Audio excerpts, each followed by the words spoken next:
Welcome. In this video, we're going to do a little bit of time travel with reset and reflog.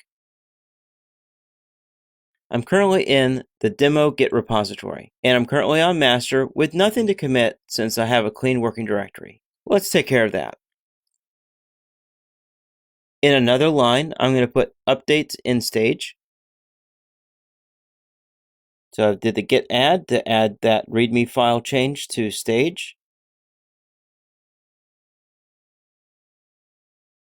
And then I put another line to denote some changes that we have in our working directory. To do a git status, we see that we have our modifications detected in both the staging area and just in our working directory. Now, there may be times when you need to go to a different commit point. If you made a mistake in the last commit, for example, that you didn't need to have committed, you want to roll back to a previous commit. That's certainly fine.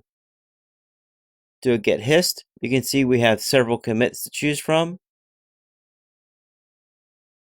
So I'm going to do a git reset.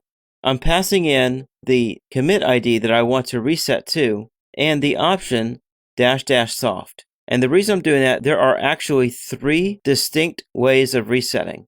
There's a soft reset, which is what I'm about to do. There's the default, which is called mixed. And then there is hard. The soft reset is the least destructive of them all.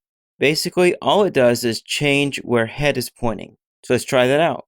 Usually no news is good news. Make a note of where head is pointing to right now, which is 67B1242. If we do git hist, as expected, head is now pointing to CE2C810, which is the commit ID that we passed in to the reset command. Let's check out our git status.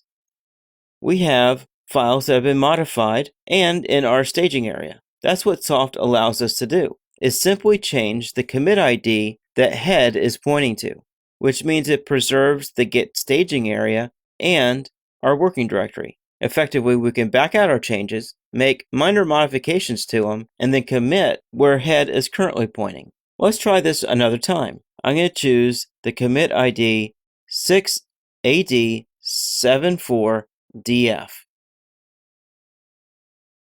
And although mixed should be default, there's no harm in specifying it, just to make sure for our example. Let's go ahead and press enter.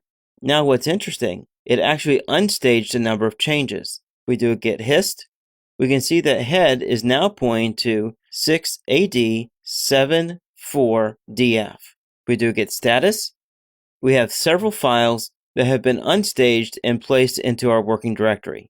There's nothing in our staging area. Let's try this one last time. Now type git reset followed by the commit ID. I'm using D444E90 space --hard. This is the most destructive of all the reset modes. Now press enter. It simply tells us that our head is now at a new location.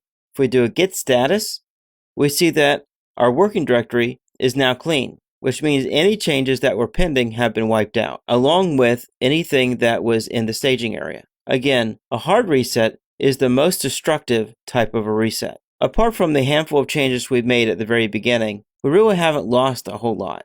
And you're thinking, well, if we do a git hist, our head is now pointing all the way down to the second commit in our history. If we just do git log --one line, that is, we leave out the all, we see we only have two commits being listed. So if you see this list of history, then you might be a little worried. That's okay, because there's another command that we can use in conjunction with reset that makes things a lot better. It's called reflog. Although both gitlog and getreflog share similar sounding names, gitlog shows us our commit IDs and getreflog shows us all the different actions we've taken while in this repository. This allows us to get all the way back to a specific commit ID if we need to. For example, let's go to head at 3, which is the last commit before we did any resets. That's 67B1242. We're going to copy that commit ID, do git reset. At this point, since there's no pending work, we can leave it at the default, or we can specify hard.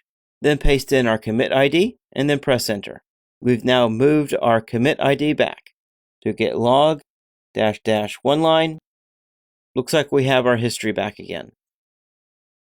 And using our git hist alias, we can see our git history looks like the repo prior to doing any of the resets. Using reset plus reflog really does provide you full control over time travel within your Git repository.